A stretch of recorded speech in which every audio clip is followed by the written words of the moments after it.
আচ্ছা, তো চলো এই যে আমরা কোপস ইলেকট্রোলাইসিস মেথড শুরু করব। তো তার আগে তোমাদের ইলেকট্রোলাইসিস নিয়ে ধারণা আছে কিনা আমি তো জানি না। তাই আমি ছোট করে তড়িৎ বিশ্লেষণ ব্যাপারটা খুব ছোট করে একটু বলি। যেমন ধরো আমরা কি করতেছি, একদম ছোট করে বলবো, আমরা গলিত সোডিয়াম ক্লোরাইডের তড়িৎ বিশ্লেষণ করতেছি। ধরো গলিত সোডিয়াম ক্লোরাইডের তড়িৎ বিশ্লেষণ। আচ্ছা, নর্মালি তড়িৎ বিশ্লেষণে কি থাকে, এদিকে একটা, হ্যাঁ এদিকে একটা দণ্ড থাকে, এটা হচ্ছে তোমার অ্যানোড, এদিকে একটা দণ্ড থাকে, এটাকে বলে ক্যাথোড। আসলে অ্যানোড ক্যাথোড তো এমনি হয় না। এই যে দেখো ব্যাটারির পজিটিভ প্রান্তের সাথে যেটা আছে এই প্রান্তটাও কি হয়ে যায়, এই দণ্ডটাও কি হয়ে যায়, ধাতব দণ্ডটাও পজিটিভ হয়ে যায়। আর ব্যাটারির নেগেটিভ প্রান্তের সাথে যেটা আছে সেটাও কি হয়ে যায়, নেগেটিভ হয়ে যায়। আর যেহেতু আমরা এখানে গলিত সোডিয়াম ক্লোরাইড নিছি, মানে এর মাঝে কোনো পানি নাই, তাহলে গলিত সোডিয়াম ক্লোরাইডে এই যে সোডিয়াম আয়ন আর ক্লোরাইড আয়ন থাকবে। যেটা পজিটিভ আয়ন সেটা নেগেটিভের দিকে দৌড় দিবে, আর যেটা ক্লোরাইড আয়ন সেটা পজিটিভের দিকে দৌড় দিবে। ঠিক আছে, তো আমরা জানি যে অ্যানোড ক্যাথোড আসলে মানে মূল সংখ্যাটা হচ্ছে যেই তড়িৎদ্বারে জারণ ঘটে। এই যে ক্লোরাইড আয়ন এই তড়িৎদ্বারে গিয়ে ইলেকট্রন ছেড়ে দেয়, তো ইলেকট্রন ছেড়ে দেওয়া মানেই তো জারণ। এই জন্য এই তড়িৎদ্বারের নাম কি, অ্যানোড, আর এটার নাম হচ্ছে ক্যাথোড। ঠিক আছে, অ্যানোড আর ক্যাথোড। তাহলে আমরা অ্যানোড আর ক্যাথোডের বিক্রিয়াটা দেখি ছোট করে। অ্যানোডে কি বিক্রিয়া হয়, হ্যাঁ অ্যানোডে ক্লোরাইড আয়ন গিয়ে ইলেকট্রন ছেড়ে দেয়। তাহলে ক্লোরাইড আয়ন অ্যানোডে গিয়ে ইলেকট্রন ছেড়ে, হ্যাঁ কিন্তু ক্লোরিন তো এইভাবে থাকে না, আমরা জানি ক্লোরিন গ্যাস Cl2 হিসেবে থাকে, দ্বিপারমাণবিক অণু। এই জন্য আমরা দুই পাশে 2 দিয়ে গুণ করে দিই। ঠিক আছে, এই ক্লোরিন গ্যাস, তাহলে অ্যানোডে ক্লোরিন গ্যাস তৈরি হয়। আর ক্যাথোডের বিক্রিয়ায় আসো, ক্যাথোডের বিক্রিয়ায় কি হচ্ছে, এখানে আছে সোডিয়াম আয়ন। তো এই যে এই ক্লোরাইড আয়ন যে ইলেকট্রন ছাড়লো সেই ইলেকট্রনটা যাবে কোথায়, ব্যাটারির পজিটিভে। তো ব্যাটারির পজিটিভে যতগুলো ইলেকট্রন ঢুকবে নেগেটিভ থেকে ঠিক ততগুলো ইলেকট্রনই বের হবে। তাহলে এখানে 2টা ইলেকট্রন ছেড়ে দিছে, তাহলে সেই 2টা ইলেকট্রনই আবার কি হচ্ছে, এই পাতে চলে আসবে। ঠিক আছে, এই পাতে আসবে এবং এখান থেকে সোডিয়াম আয়ন ইলেকট্রন গ্রহণ করবে। এই সোডিয়াম আয়ন 2টা ইলেকট্রন গ্রহণ করে, আচ্ছা তাহলে আমরা এখানে 2 সোডিয়াম দিই, তাহলে এই যে সোডিয়ামের ধাতু বানাইলো। ঠিক আছে, এখানেও 2 দেওয়া লাগবে। তাহলে এই হচ্ছে আমাদের অ্যানোড ক্যাথোডের বিক্রিয়া। তোমরা জানো এগুলো, এটা খুব বেসিক জিনিস, এটা তোমরা জেনে আসছো মনে হয়।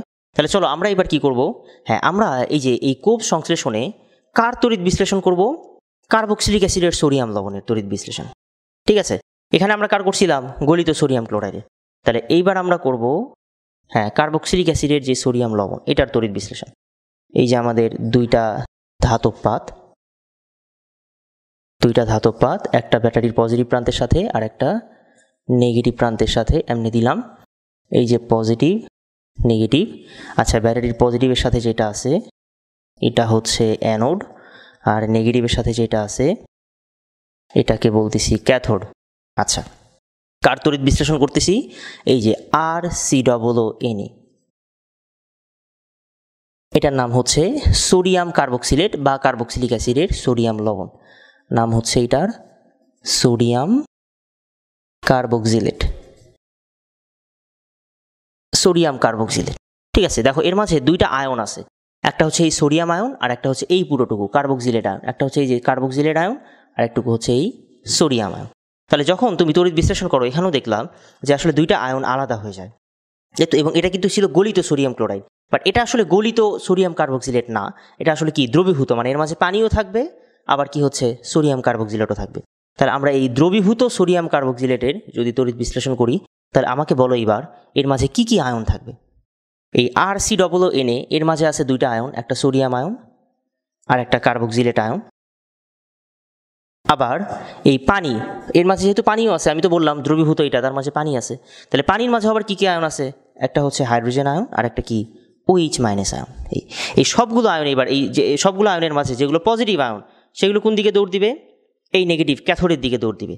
আর এই নেগেটিভ আয়নগুলো কোন দিকে দৌড় দিবে, হ্যাঁ এই 2টা যাবে কোথায়, এই অ্যানোডের দিকে দৌড় দিবে। আচ্ছা, তো এখন একটা কথা আছে, সেটা হলো এই জায়গায় দেখো আয়ন 2টা কিন্তু সিঙ্গেল, এখানে অ্যানোডে একটাই দৌড় দিচ্ছিল সেটা ক্লোরাইড, এখানেও ক্যাথোডে একটা আয়নই দৌড় দিচ্ছিল সোডিয়াম, বাট এবার দেখো 2টা করে আছে। তাহলে কথা হচ্ছে দৌড় তো দিবে 2টাই, সমস্যা নাই, কিন্তু ইলেকট্রন ত্যাগ করবে বা ইলেকট্রন গ্রহণ করবে তো একটাই। এই 2টার মাঝে যে কোনো একটা এখানে ইলেকট্রন গ্রহণ করবে, আবার এই 2টার মাঝে যে কোনো একটা কি ইলেকট্রন ত্যাগ করবে। তাহলে কোশ্চেন হচ্ছে কোনটা ইলেকট্রন ত্যাগ বা গ্রহণ করবে। তো এই জিনিসটা অনেকগুলো ব্যাপারের উপরে ডিপেন্ড করে। 3টা ব্যাপার, একটা হচ্ছে তোমার মানে এই তড়িৎ বিশ্লেষণের পদার্থের প্রকৃতি, একটা হচ্ছে পদার্থের প্রকৃতি, 2 নাম্বার হচ্ছে বিজারণ বিভব বা জারণ বিভব, আমি শুধু বিভব লিখলাম, এগুলো ছোট করে বলতেছি, শুধু বিভব লিখলাম। আর 3 নাম্বার হচ্ছে ঘনমাত্রা। তোমরা যখন তড়িৎ বিশ্লেষণের অধ্যায়টা পড়ছো তখন হয়তো এগুলো নিয়ে কিছুটা আইডিয়া পাইছো।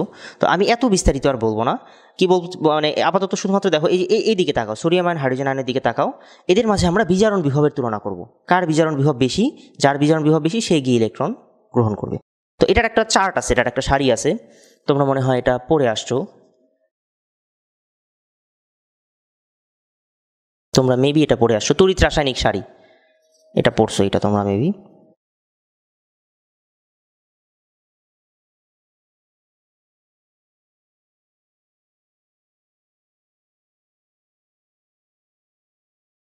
এরকম একটা চার্ট আছে, এটাকে তুমি বিজারণ বিভবের সারি বলতে পারো, তুমি চাইলে এটাকে তড়িৎ রাসায়নিক সারি বলতে পারো, বা ধাতুর সক্রিয়তা সিরিজ বলতে পারো, সবই বলতে পারো, সমস্যা নাই।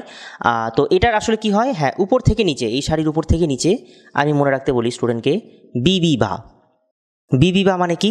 বিজারণ বিভব বাড়ে, ঠিক আছে, বিজারণ বিভব বাড়ে, মনে রাখবা উপর থেকে নিচে বিবি বা, বিজারণ বিভব বাড়ে। আচ্ছা, তাহলে এইবার আমাকে বলো, এই যে এই সোডিয়াম আর এই হাইড্রোজেনের মাঝে কার বিজারণ বিভবটা বেশি? যেহেতু এই যে আমাদের সোডিয়াম দেখতে পাচ্ছ, এই যে হচ্ছে হাইড্রোজেন, দুইটার মাঝে নিচে আছে কোনটা? হাইড্রোজেন, তার মানে এটার বিজারণ বিভব বেশি। তো যার বিজারণ বিভব বেশি সে কি করবে? এই জায়গায় গিয়ে ইলেকট্রন আসলে গ্রহণ করবে, যাবে দুইটাই, বাট ইলেকট্রন গ্রহণ করবে হাইড্রোজেন আয়ন। আচ্ছা, এই দুটা নিয়ে আমরা আপাতত তুলনা করতে পারতেছি না, কারণ কি দেখো এই চার্টের মাঝে কিন্তু এই নেগেটিভ আয়নগুলো নাই। তো আমি বলবো আপাতত একটু তোমরা মনেই রাখো এটা, যে এই দুইটার মাঝে এই যে কার্বক্সিলেট আয়ন, এই আয়নটা গিয়ে এখানে ইলেকট্রন ছাড়বে। আচ্ছা দেখো, তোমার মানে আলটিমেট যে উদ্দেশ্য, এই উদ্দেশ্যটা কিন্তু অ্যালকেন বানানো। তুমি যদি এটাকে নিয়ে যাও এই জায়গায়, তুমি কি অ্যালকেন পাবা? ঠিক আছে, তোমার তো অ্যালকেন, এই যে অ্যালকেন মানে কি, এই যে আর, এই জিনিসটা তোমার লাগবে। তুমি যদি এটাকে যদি এই জায়গায় নিয়ে যাও, ইলেকট্রন ত্যাগ করাও, তুমি তো আর কে পাচ্ছ না, অ্যালকেন পাচ্ছ না। সো অবভিয়াসলি একটু মনে রাখো এটা, যে কার্বক্সিলেট আয়নটা এই জায়গায় গিয়ে ইলেকট্রন ত্যাগ করবে। আচ্ছা চলো এবার তাহলে দুইটা বিক্রিয়া দেখি। আচ্ছা চলো তাহলে আমরা এবার এই অ্যানোড আর ক্যাথোডের বিক্রিয়াগুলো দেখি। আচ্ছা, অ্যানোড বিক্রিয়া। আচ্ছা, অ্যানোডে আছে কে কে? এই দুটো একটু লিখি এই জায়গায়, আর সি ডাবল বন্ড ও, ও মাইনাস, একটা হচ্ছে কার্বক্সিলেট আয়ন আর একটা ওইচ মাইনাস আয়ন। আচ্ছা, কিন্তু এই দুইটার মাঝে আমি বললাম যে কে ইলেকট্রন ত্যাগ করবে? কার্বক্সিলেট আয়ন, তাই তো? তাহলে কার্বক্সিলেট আয়ন, একটু তাকাও ওইদিকে ভালো করে, দেখো এই জায়গায় অক্সিজেনের মাথার উপরে কিন্তু এখন দুইটা ইলেকট্রন। হয়তো বলবা নেগেটিভ চার্জ তো একটা, তো দুইটা ইলেকট্রন কেন? একটা ইলেকট্রন হচ্ছে তার নিজের, আরেকটা অন্যের কাছ থেকে পাওয়া। একটা ইলেকট্রন তার নিজের, আরেকটা অন্যের কাছ থেকে পাওয়া, এই জন্য দুইটা ইলেকট্রন মিলে আসলে একটা নেগেটিভ চার্জ, ঠিক আছে? আচ্ছা, তাহলে এই দুইটা ইলেকট্রনের মাঝে একটা ইলেকট্রন যদি অক্সিজেন ছেড়ে দেয় তাহলে কি হবে? হ্যাঁ, এই দুইটার মাঝে যদি একটা ছেড়ে দেয় তাহলে এই অক্সিজেনে একটা ডট থেকেই যাবে, একটা ইলেকট্রন থেকেই যাবে, আর একটা ইলেকট্রন এই যে কি ছেড়ে দিয়ে দিল, বুঝতে পারছো? একটা ডট থেকে গেল আর একটা ইলেকট্রন দিয়ে দিল। আচ্ছা, তাহলে এবার দেখো এরপর কি হবে। আচ্ছা হ্যাঁ, আমরা একটা কাজ করি, এইটুকু গ্যাপ দিয়ে, মাঝে 2-3 লাইন গ্যাপ দিয়ে আগে ক্যাথোড বিক্রিয়াটা এখানে দেখি। আগে ক্যাথোড বিক্রিয়াটা একটু দেখি, ক্যাথোড বিক্রিয়াটা দেখি। দেখো ক্যাথোড বিক্রিয়া কি হচ্ছে, যে এই যে ইলেকট্রনটা এখানে ছাড়তেছে, যে ইলেকট্রনটা এই যে কার্বক্সিলেট আয়ন ছাড়তেছে, ওটা এখন কি হবে, এখানে এই হাইড্রোজেন আয়ন এই ইলেকট্রন গ্রহণ করবে। এই হাইড্রোজেন আয়ন ইলেকট্রন যদি গ্রহণ করে, তাহলে এখান থেকে আমরা জানি ইলেকট্রন গ্রহণ করে হাইড্রোজেন তো একটা থাকে না, দুইটা হিসেবে থাকে, হাইড্রোজেন গ্যাস। হ্যাঁ, এই যে আমাদের এই জন্য দুই পাশে 2 দিয়ে গুণ করে দিলাম। আচ্ছা, এই হাইড্রোজেন গ্যাস, এটা এই ক্যাথোড বিক্রিয়া এক লাইন, কোনো সমস্যা নেই, ক্যাথোড বিক্রিয়া খুবই ছোটো, ক্যাথোডে হাইড্রোজেন গ্যাস তৈরি হয়, ঠিক আছে? ক্যাথোডে এই যে সোডিয়াম আয়ন কিন্তু পড়ে আছে, সোডিয়াম আয়ন ক্যাথোডে কোনো বিক্রিয়ায় অংশগ্রহণ করে না, সে ক্যাথোডে গিয়ে বসে আছে। আচ্ছা, এখন আসো এই জায়গায়, দেখো এই জিনিসটা কিন্তু স্ট্যাবিলিটি পায় নাই, এখানে ইলেকট্রন গ্রহণ করার পর হাইড্রোজেন স্ট্যাবল হয়ে গেছে, এটা হাইড্রোজেন গ্যাস হয়ে গেছে, সমস্যা নাই, বাট এ কিন্তু স্ট্যাবিলিটি পায় নাই, কারণ এটা একটা বিক্রিয়া মধ্যক, ফ্রি রেডিক্যাল হয়ে আছে।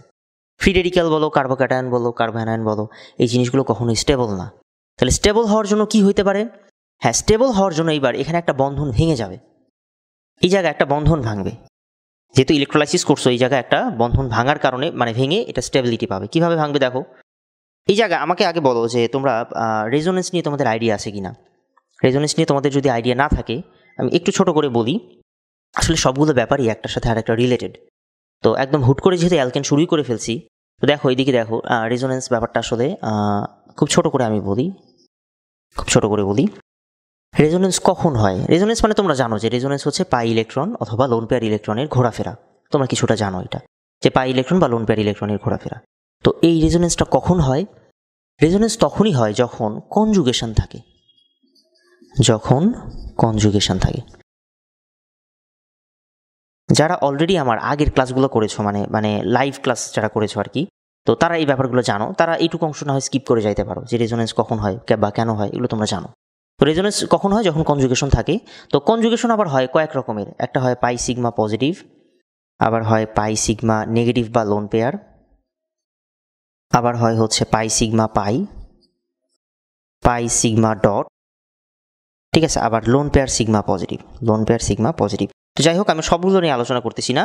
এই যে দেখো পাই সিগমা ডট এটা একটা কনজুগেশন।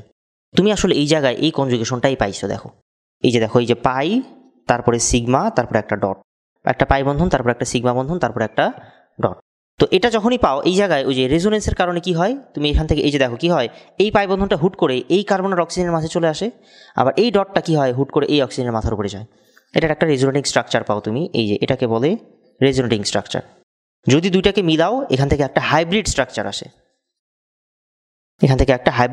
আসে, আমি মানে চেষ্টা করবো আমি রেজোনেন্সের ক্লাসটা দিয়ে দেওয়ার পরে, ঠিক আছে? আপাতত যতটুকু না বুঝলেই না, এটুকু বুঝে নাও।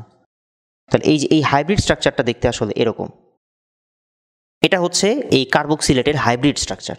এখানে একটা ডেল্টা ডট থাকে, এখানে একটা ডেল্টা ডট থাকে, এই হচ্ছে হাইব্রিড স্ট্রাকচার। এখন দেখো তুমি যদি এটুকু না বোঝো, এখন থেকে বোঝা শুরু করো যে হাইব্রিড স্ট্রাকচারে কি দেখতে পাচ্ছ, এই যে এই কার্বন অক্সিজেনের সাথে কিন্তু ডাবল বন্ড আছে, এদের মাঝে কিন্তু ডাবল বন্ড আছে। এইটুকু অংশ অনেক স্টেবল হয়ে গেছে অলরেডি, এইটুকু অংশ স্টেবল হয়ে গেছে, কারণ এদের মাঝে কি হচ্ছে, রেজোনেন্স হচ্ছে, ইলেকট্রনের ঘোরাফেরা হচ্ছে, এটা স্টেবল হয়ে গেছে। তাহলে যদি কোনো বন্ধন ভাঙতেই হয়, স্টেবল বন্ধন কি ভাঙবে? অবভিয়াসলি না। এই জন্য এই জায়গায় আসলে এই বন্ধনটা ভেঙে যাবে, ঠিক আছে? আর সি মানে দুইটা কার্বন কার্বনের মাঝের বন্ধন, এটা ভেঙে যাবে এবং এটা হবে সুষম ভাঙন, এটা হবে একদম সুষম ভাঙন। আচ্ছা, তাহলে কি বললাম, এই যে কার্বন কার্বনের মাঝের বন্ধনে সুষম ভাঙন হবে। তাহলে এই কার্বনে একটা ডট আসতেছে, এই আর এর উপরে একটা ডট যাচ্ছে, তাহলে এই আর এর উপরে একটা ডট, আর এই যে এই কার্বনে একটা ডট আসতেছে, এই কার্বনের ডট, এখানে একটা অক্সিজেন আগে থেকে তো ডট ছিলই, এই যে ডাবল বন্ড। দেখো এই যে পাশাপাশি দুইটা ডট ডট চলে আসছে, এই যে একটা কার্বনের ডট, এই যে একটা ডট, এই দুইটা মিলে আবার একটা বন্ধন বানাই ফেলে, ঠিক আছে? পাশাপাশি দুইটা ডট, একটা বন্ধনে দুইটা ইলেকট্রন থাকে, তো ওই দুইটা ইলেকট্রন মিলে কি হয়, একটা বন্ধন বানাই ফেলে। পরে তো এটা কি হয়ে গেল, কার্বন ডাইঅক্সাইড, ঠিক আছে? এই যে আসলে কি হচ্ছে, এখান থেকে একটা কার্বন ডাইঅক্সাইড বের হয়ে আসলো, আর একটা যে ফ্রি রেডিক্যাল তৈরি হলো। তাহলে তোমরা এই লাইনটা নিচে লিখে নাও যে যেহেতু এই বিক্রিয়ায় ফ্রি রেডিক্যাল তৈরি হচ্ছে, এই জন্য এখানে মানে বিক্রিয়া মধ্যকটাই কি হচ্ছে, ফ্রি রেডিক্যাল, ঠিক আছে? এই এমনি লেখো যে এই বিক্রিয়া মধ্যক হচ্ছে ফ্রি রেডিক্যাল, ঠিক আছে? এই কোপ সংশ্লেষণ বিক্রিয়া মধ্যক হচ্ছে ফ্রি রেডিক্যাল। আচ্ছা আসো, এইটুকু যদি বোঝো তাহলে এবার এসো, এইটুকু মিশাই দিলাম, এগুলো বাদ দাও। এটা আমি একটু আবার লিখতেছি, আর সি ডাবল বন্ড ও, এখানে একটা অক্সিজেনের উপরে ডট ছিল, এই বন্ধনটার সুষম ভাঙন হইল। আচ্ছা এবার আসো, যে এখনও কিন্তু এটা স্ট্যাবিলিটি পায় নাই, এখনও দেখো আর ডট হিসেবেই আছে। তো স্ট্যাবিলিটি পাওয়ার জন্য কি করতে পারে, আসলে কিছু না, এটা একটু ওয়েট করে যেন বিক্রিয়াটা দুইবার হয়। এখানে তো এই কার্বক্সিলেট তো কি হচ্ছে, একটা অণু নাই, হাজার হাজার অণু আছে, একটা অণু গিয়ে তো কি হচ্ছে, ইলেকট্রন ত্যাগ করবে না, এরকম কি হচ্ছে, কিছুক্ষণ পরেই আরও একটা অণু গিয়ে এইভাবে ইলেকট্রন ত্যাগ করবে। তো একটু ওয়েট করে যেন এরপরে আরেকটা অণু আসে, এই জন্য আমরা এখানে 2 দিয়ে গুণ করি। একটু ওয়েট করে যেন পরে কি হচ্ছে, আরও একটা অণু আসে, তো আরও একটা অণু আসলে কি হবে, আরও একটা এরকম ডট তৈরি হবে, দুইটা ইলেকট্রন আসবে। এখানে কি হচ্ছে, এখানেও 2 থাকবে, তখন এখানেও 2টা আর চলে আসবে, এখানেও 2টা কার্বন ডাইঅক্সাইড আসবে। দুইবার হইলো, পুরো বিক্রিয়াটা দুইবার হইলো। হওয়ার পরে দেখো এইবার কিন্তু 2টা ফ্রি রেডিক্যাল পাইছো, এই যে একটা আর ডট, এই যে আরও একটা আর ডট, 2টা ফ্রি রেডিক্যাল পেয়ে গেছো। এই 2টা ফ্রি রেডিক্যাল এবার নিজেদের মাঝে মিলে যায়, ঠিক আছে? এই ডট আর এই ডট মিলে এরা কি হচ্ছে, পাশাপাশি একটা বন্ধন বানায়, এই যে আর আর তৈরি হয়। এটাই আমাদের সেই অ্যালকিন, ঠিক আছে? তাহলে এই হচ্ছে আমাদের, তাহলে এরকম অনেক কোশ্চিন আসে যে কোপ সংশ্লেষণ বিক্রিয়ায় অ্যালকেনটা কোথায় তৈরি হয়, অ্যানোডে নাকি ক্যাথোডে? হ্যাঁ, অ্যান্সার হচ্ছে কি অ্যানোডে। তো এটা অনেক সময় তোমরা ভুলে যাও, তোমরা এমনি মনে রাখবা যে অ্যানোডে অ্যালকেন। এই দেখো অ্যানোডের আগেও কি আছে, আবার অ্যালকেনের আগেও আছে, এই অ্যানোডে অ্যালকেন এমনি মনে রাখবা। কোপ সংশ্লেষণ বিক্রিয়ায় অ্যানোডে অ্যালকেন তৈরি হয়। আচ্ছা তাহলে আমরা এবার একটা কাজ করি, আমি প্রথম থেকে একটু ছোট করে আরেকবার বলি যে আমরা কি হচ্ছে আসলে এই জায়গায় দ্রবীভূত সোডিয়াম কার্বক্সিলেট লবণের তড়িৎ বিশ্লেষণ করতেছি এই জায়গায়। হ্যাঁ, তাহলে আমাদের নেগেটিভ আয়ন কে আছে, একটা কার্বক্সিলেট আর একটা হাইড্রোক্সিল আয়ন, আর পজিটিভ আয়ন আছে সোডিয়াম আয়ন আর হাইড্রোজেন আয়ন। তাহলে এই দুইটা, হ্যাঁ, নেগেটিভগুলো যাবে অ্যানোডে আর পজিটিভগুলো যাবে ক্যাথোডে। তাহলে আসো এবার অ্যানোড বিক্রিয়া। তো এই দুইটাই নেগেটিভ, ভালো কথা, কিন্তু দুইটার মাঝে যে কোনো একটা আয়ন ইলেকট্রন ত্যাগ করবে। সেই একটাকে আমি বললাম, হ্যাঁ এটা একটু মনে রাখো, এটা হচ্ছে কার্বক্সিলেট। তাহলে এই কার্বক্সিলেট আয়নটা যদি ইলেকট্রন ত্যাগ করে, তাহলে এই অক্সিজেনের মাথার উপরে 2টা ইলেকট্রন, একটা যদি চলে যায় তাহলে এখানে একটা ডট আসবে, আচ্ছা, তারপরে কি বললাম যে হ্যাঁ, এটা তো এখনও স্ট্যাবিলিটি পায় নাই। স্ট্যাবিলিটি পাওয়ার জন্য কি করবে, এই কার্বন কার্বন বন্ধনের একটা সুষম ভাঙন হবে। সুষম ভাঙনের ফলে এই যে একটা আর ডট তৈরি হলো, আর একটা তৈরি হবে কি কার্বন ডাইঅক্সাইড। তারপরে একটু ওয়েট করবে এরা যে আরও একটা বিক্রিয়া হোক, ততক্ষণ আমরা একটু ওয়েট করি, এরকম ব্যাপার যে হ্যাঁ একটু ওয়েট করতেছে। একটু ওয়েট করার পরে যখনই দুইটা ফ্রি রেডিক্যাল তৈরি হয়ে যাবে, তখনই তারা নিজেদের মাঝে কি বন্ধন বানাবে, এখান থেকে অ্যালকেন তৈরি হলো। আর ক্যাথোডের বিক্রিয়াটা খুবই সহজ। আমি বলছিলাম যে সোডিয়াম আয়ন আর হাইড্রোজেন আয়নের মাঝে হাইড্রোজেনের বিজারণ বিভবটা বেশি। বিজারণ বিভব বেশি বলে এই জায়গায় হাইড্রোজেন আয়নটা ইলেকট্রন গ্রহণ করে হাইড্রোজেন গ্যাস হবে। ঠিক আছে, আচ্ছা তাহলে এখান থেকে ওই যে কোশ্চেন কী কী আছে এটাও বলে দিলাম, যে কোথায় অ্যালকেন তৈরি হয়, তারপরে ক্যাথোডে কী তৈরি হয়, এরকম কোশ্চেন আসতে পারে। আর এখান থেকে আরেকটা ছোটো কথা বলি, দেখো অ্যানোডে কিন্তু এখনও হাইড্রোক্সিল আয়ন বসে আছে, আর ক্যাথোডে কে বসে আছে, হ্যাঁ সোডিয়াম আয়ন। এগুলো ক্যাথোডে কি শুধু বসেই আছে, এগুলো ইলেকট্রন পাচ্ছে না বা দিতেও পারতেছে না। তো এই জন্য কী হয়, অ্যানোড ক্যাথোড বাদ দিয়ে এরা এবার নিজেদের মাঝে মিলে যায়। বুঝতে পারছো, এরা কী করে, এই যে এখানে সোডিয়াম আয়ন আর এখানকার কি হাইড্রোক্সিল আয়ন, এই দুইটা নিজেদের মাঝে মিলে, হ্যাঁ অ্যানোড ক্যাথোড না, এগুলো অ্যানোড আর ক্যাথোডের বাইরে এসে সোডিয়াম হাইড্রোক্সাইড বানায়। এই জন্য এখানে একটা কথা লিখে নিও যে কোপ সংশ্লেষণ বিক্রিয়ায় উপজাত হিসেবে কস্টিক সোডা পাওয়া যায়। ঠিক আছে, উপজাত হিসেবে কস্টিক সোডা বা সোডিয়াম হাইড্রোক্সাইড পাওয়া যায় উপজাত হিসেবে। ঠিক আছে, আচ্ছা তাহলে চলো এই টোটাল বিক্রিয়াটাকে আমরা এবার একটা লাইনে লিখব। আচ্ছা, তাহলে এই যে আমাদের এবার বেসিক রিয়াকশন, আসলে কি করা হয়, বেসিক রিয়াকশনটাই আগে লেখা হয়, মেকানিজমটা পরে, বাট আমরা আগেই মেকানিজমটা দেখে ফেলছি। তাহলে চলো বেসিক রিয়াকশনে বলো বাম পাশে কে কে থাকবে। আমরা কার কার তড়িৎ বিশ্লেষণ করলাম, সোডিয়াম কার্বক্সাইডের লবণ আর পানি, এই দুইটার তড়িৎ বিশ্লেষণ করলাম। হ্যাঁ উপরে তুমি লিখতে পারো, তীর চিহ্নের উপরে লিখবা তড়িৎ বিশ্লেষণ। তড়িৎ বিশ্লেষণ, হ্যাঁ এই তড়িৎ বিশ্লেষণের ফলে কি হইল, অ্যানোডে কী কী পাইলাম, অ্যানোডে পাইলাম অ্যালকেন আর কার্বন ডাইঅক্সাইড। আচ্ছা আমরা যদি একবারে মানে সমতা সহকারে লিখতে চাই, তাহলে যে দেখো এখানে দুইটা সোডিয়াম কার্বক্সাইড লাগছে, তাহলে এখানে 2 দিলাম। আর এই জায়গায় তাহলে কী কী হচ্ছে, একটা হলো অ্যালকেন, দুইটা হইছে কার্বন ডাইঅক্সাইড, আমরা একবারে CO2 লিখলাম। আর ক্যাথোডে কি হইল, হাইড্রোজেন গ্যাস। আর দুইটা ছাড়া, ক্যাথোড আর অ্যানোড ছাড়া বাইরে এসে কি তৈরি হইল, সোডিয়াম হাইড্রোক্সাইড, তাই তো। আচ্ছা দেখো এবার যদি তুমি সমতা করতে চাও, এই যে সোডিয়াম, এই জায়গায় দেখো আমাদের যদি এটাকে তুমি দুইটা নাও, এটাকে যদি 2 অণু নাও, তাহলে এখানে কিন্তু সোডিয়াম আয়নও 2টা থাকবে। ঠিক আছে, এই জায়গায় যদি তুমি এটার 2 অণু নাও, তাহলে সোডিয়াম আয়নও এখানে 2টা থাকবে কিন্তু। তাহলে সোজা কথা, যদি সোডিয়াম আয়ন 2টা থাকে, আবার এই জায়গায় দেখো পানিরও তোমার 2 অণু লাগবে, কারণ 2টা সোডিয়াম এই জায়গায় কিন্তু আবার OH মাইনাসের সাথে মিলে গেছে। তো আসলে সত্যি কথা বলতে যদি একবারে তুমি সমতা করে লিখতে চাও, যদিও সমতাটা এতটা ইম্পর্টেন্ট না, যদি লিখতে চাও তাহলে যে এখানেও 2, এখানেও 2 দেওয়া লাগবে। ঠিক আছে, একবারে যদি সমতা করে লিখতে চাও, তাহলে আসলে সোডিয়াম হাইড্রোক্সাইড হচ্ছে 2টা, আর পানিও আছে এই জায়গায় 2টা। আর তাহলে এবার কি হচ্ছে, হ্যাঁ এবার দেখো মনে হয় মিলে গেছে, হাইড্রোজেন আমাদের কি হচ্ছে, হ্যাঁ এই যে 2টা হাইড্রোজেন, 2 2 4, এই পাশে 4টা, অক্সিজেন 2টা, অক্সিজেন 2টা, হ্যাঁ এবার ঠিক আছে। আচ্ছা হইলো, এখন এখান থেকে আরেকটা কোশ্চিন, যে একটু তাকাও, এটা একটু ইম্পর্টেন্ট কথা, একটু তাকাও। দেখো আমি যদি ধরে নেই যে বাম পাশে n সংখ্যক কার্বনের সোডিয়াম কার্বক্সিলেট আছে, ধরে নাও এই জায়গায় কার্বন সংখ্যা হচ্ছে n, এই যে R C double bond O N, ধরে নাও এই দুইটা মিলে আমি বলতেছি এখানে n সংখ্যক কার্বন আছে। আচ্ছা তাহলে এবার কোশ্চিন হচ্ছে, বাম পাশে কত কার্বনের, ডান পাশে কত কার্বনের অ্যালকিন তৈরি হচ্ছে, অ্যান্সারটা কি হবে। আসলে কি হচ্ছে দেখো, এই জায়গায় একটা কার্বন কার্বন ডাইঅক্সাইড হিসেবে বের হয়ে যাচ্ছে না, একটা কার্বন কিন্তু কার্বন ডাইঅক্সাইড হিসেবে বের হয়ে যাচ্ছে। তার মানে এই মাঝের প্রসেসে n থেকে আসলে 1 কমে যায়, এই পুরো জিনিসটা কমে যায়, আসলে এই পুরো জিনিসটাই কমে যায়। তাহলে n থেকে সবার আগে n-1 হয়, একটা কার্বন কার্বন ডাইঅক্সাইড হিসেবে বের হয়ে যায়। তারপরে কি হয়, হ্যাঁ যে যতটুকু অংশ থাকলো সেটা কি হয়ে যায়, এই যে দেখো দ্বিগুণ হয়ে যায়, দুইটা আর নিজেদের মাঝে মিলে। তার মানে যতটুকু অংশ কমে গেল সেটা আবার কি হয়ে যায়, এই যে দ্বিগুণ হয়ে যায়।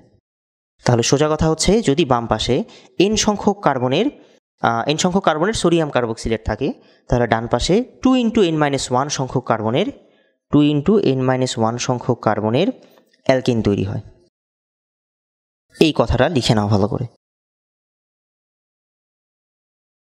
এই তাহলে যদি বাম পাশে n সংখ্যক কার্বনের সোডিয়াম কার্বক্সিলেট থাকে, তবে ডান পাশে 2 × n-1 সংখ্যক কার্বনের অ্যালকেন তৈরি হয়। তাহলে দেখো তুমি এখান থেকে কিন্তু বুঝতে পারতেছো যে এই বিক্রিয়ায় কখনোই বিজোড় সংখ্যক কার্বনের অ্যালকেন বানানো যাবে না।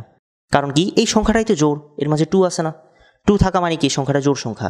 তাহলে এটাও লিখে নাও যে তাহলে এই কোপ সংশ্লেষণ বিক্রিয়ার মাধ্যমে কখনোই কি করা যাবে না, বিজোড় সংখ্যক কার্বনের অ্যালকেন বানানো যাবে না, সবসময় জোড় বানানো যাবে।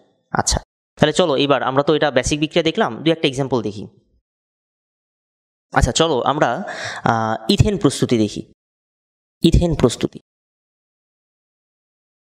হ্যাঁ, ইথেনে কয় কার্বন আছে আমরা জানি, হ্যাঁ 2 কার্বন, CH3 তাহলে দেখো যদি আমরা দুই কার্বনের যদি অ্যালকেন বানাইতে চাই তাহলে এন এর মান কত হওয়া লাগবে দেখো তো। ধরো আমি একবারে যদি অঙ্কই করি যে 2 × n-1 এটা ইকুয়াল টু 2, তাই তো? এই কার্বনের অ্যালকেন বানাইতে হবে, তাহলে 2 × n-1 ইকুয়াল টু 2, তাহলে এন এর মান কত আসতেছে? তাহলে এন এর মানও কিন্তু এখান থেকে 2 আসতেছে। তার মানে এই পাশে বাম পাশে কোন কার্বক্সিলেট লবণ নিবা? 2 কার্বনের কার্বক্সিলেট লবণ, এই 2 কার্বনের কার্বক্সিলেট লবণ নিলাম, ঠিক আছে, 2 কার্বনের। তারপরে আমরা জানি যে হ্যাঁ এর সাথে পানি দেওয়া লাগে আর উপরে তড়িৎ বিশ্লেষণ। তাহলে এই জায়গায় আসলে কি করলাম, সবার আগে তোমাকে বলবে যে কি প্রস্তুত করবা, সেটা অনুযায়ী 2 × n-1 ইকুয়াল টু অত কার্বন লিখবা, তারপরে এন এর মান বের করবা, এন এর মান যত আসবে অত কার্বনের একটা কার্বক্সিলেট লবণ নিবা, তড়িৎ বিশ্লেষণ করো। আচ্ছা প্রসেসটা দেখো আসলে কি হয়, এইটুকু অংশ নাই হয়ে যায়, এইটুকু অংশ নাই হয়ে যায়, আর বাকি যতটুকু অংশ থাকলো এটা দ্বিগুণ হয়ে যায়, ঠিক আছে? আমি এই পুরো প্রসেসটাকে একদম সংক্ষেপে বললাম যে এখানে যে C+O আছে এই মূলকটা কার্বন ডাইঅক্সাইড হিসেবে আসলে বের হয়ে যায়, আর এখানে বাকি যতটুকু অংশ থাকলো এই যে এই বন্ধনে সুষম ভাঙন হয়, এত কিছু আর বললাম না, এইটুকু অংশ কি হয়ে যায় দ্বিগুণ। তাহলে এই অংশ যদি দ্বিগুণ হয় তাহলে হবে CH3, এই C+O এই যে C+O এইটুকু অংশ কার্বন ডাইঅক্সাইড হিসেবে বের হয়ে গেছে। তাহলে অ্যানোড গেল, আর ক্যাথোডে তৈরি হয় হাইড্রোজেন, আর অ্যানোড আর ক্যাথোডের বাইরে এসে কি তৈরি হয়? সোডিয়াম হাইড্রোক্সাইড, ঠিক আছে? সমতার দরকার নাই, তোমরা যখন বিক্রিয়া লিখবা যৌগ সমতা এতটা ইম্পর্টেন্ট না। আচ্ছা চলো আরেকটা যদি বানাই, আমরা ইথেন তো বানাইলাম।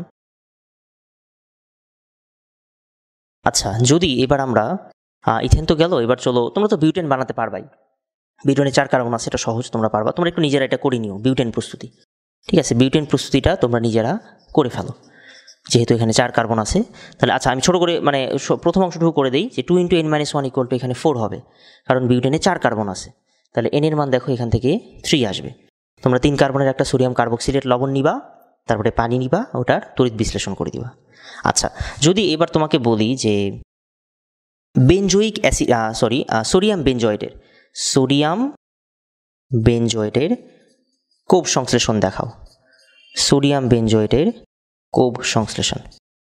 সেম জিনিস, একদম সেম প্রসেস, কোনো সমস্যা নাই। দেখো আমরা সোডিয়াম বেনজয়েটটা আগে লিখে ফেলি, এই হচ্ছে সোডিয়াম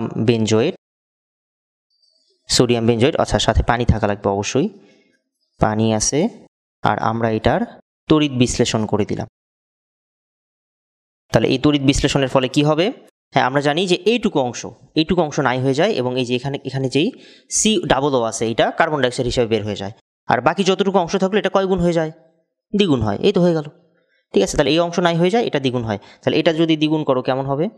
একটা বেনজিন বলয়, তার সাথে আরও একটা বেনজিন বলয়, ঠিক আছে? তার সাথে এই যে আরও একটা বেনজিন বলয়, হ্যাঁ এটার নাম কি? যৌগের নাম হচ্ছে ডাইফিনাইল, এই যৌগের নাম হচ্ছে ডাইফিনাইল, 2টা ফিনাইল মূলক, এই জন্য নাম হচ্ছে ডাইফিনাইল।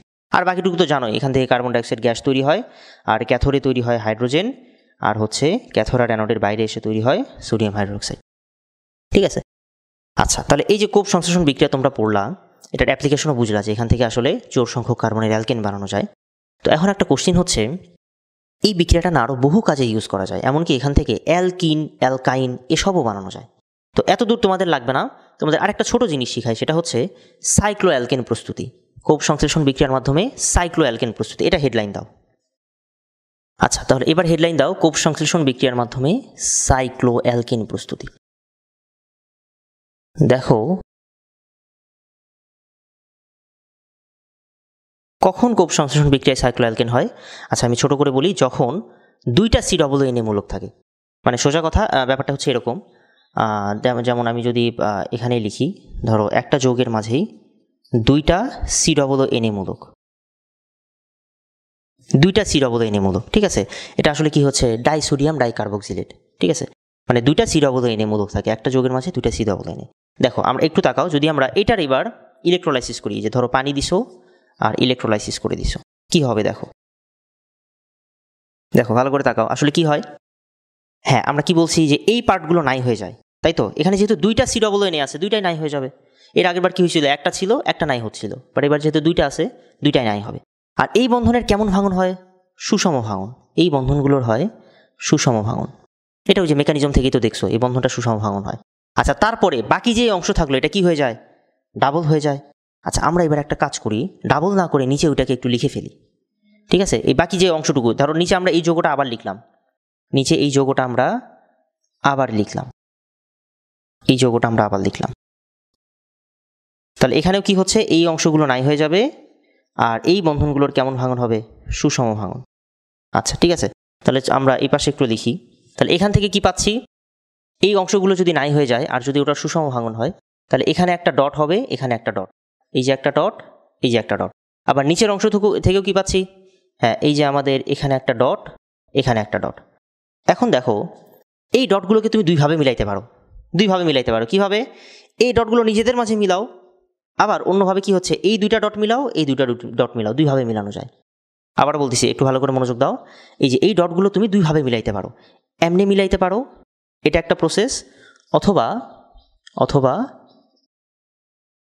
হ্যাঁ এই যে উপরে নিচে মিলাইতে পারো, এটাও একটা প্রসেস, উপরে নিচে মিলাইতে পারো, এটাও একটা প্রসেস। তাহলে এখান থেকে দেখো সাইক্লোঅ্যালকেনগুলো বুঝতে পারতেছো, যদি তুমি এইভাবে মিলাও তাহলে কি টাইপের সাইক্লোঅ্যালকেন হচ্ছে, নাম হচ্ছে সাইক্লোপ্রোপেন, 3 কার্বনের। আর যদি উপরে নিচে মিলাও তাহলে এটা কি হচ্ছে, সাইক্লোহেক্সেন। হ্যাঁ, তাহলে এখান থেকে আসলে 2 টাইপের প্রোডাক্টই পাওয়া যায়, তুমি এখান থেকে সাইক্লোহেক্সেনও পাবা, আবার সাইক্লোপ্রোপেনও পাবা। আর বাকি বাকি যেই সাইড প্রোডাক্টগুলো আছে এগুলো তো থাকবেই, কার্বন ডাইঅক্সাইড আছে, হাইড্রোজেন আছে, প্লাস সোডিয়াম হাইড্রোক্সাইড আছে, এগুলো তো থাকবেই। তাহলে এই হচ্ছে আমাদের মানে সাইক্লোঅ্যালকেন প্রস্তুতি কোপ সংশ্লেষণের মাধ্যমে। চলো আমি আরেকটা এক্সাম্পল দিই যে না ক্লিয়ার হয় এটা, আরও একটা এক্সাম্পল দিই।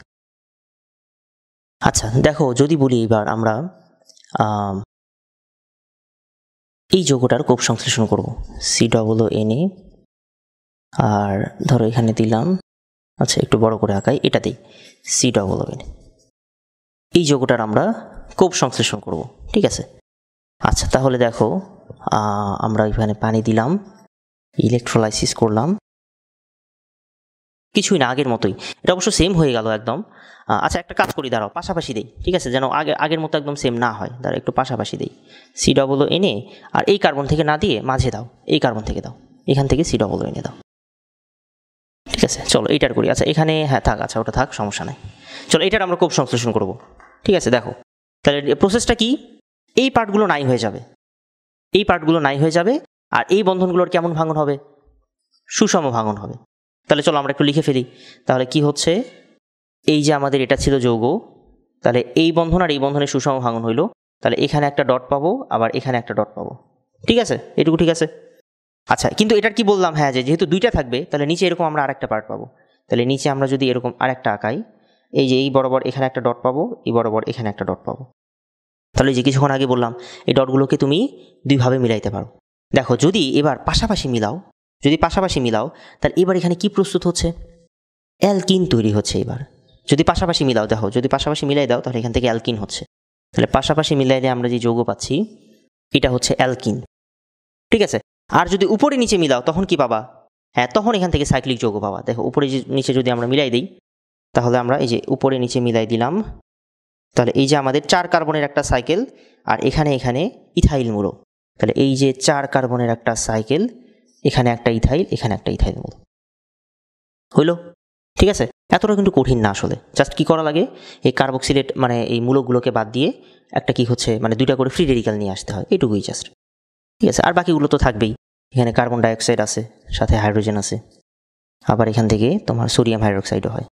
আচ্ছা এই তো, তাহলে আর এক্সাম্পলের দরকার আছে, তোমরা নিজেরা একটু বাড়িতে কইরো, সমস্যা নাই, আমি এখানে বলে দিচ্ছি, তোমরা নিজেরা করবা কোনটা। ধরো চাইলে তোমরা হচ্ছে এইটা কইরো, এখান থেকে 2টা সাইক্লিক যৌগ তৈরি হবে, ঠিক আছে, 2টা সাইক্লিক যৌগ তৈরি হবে।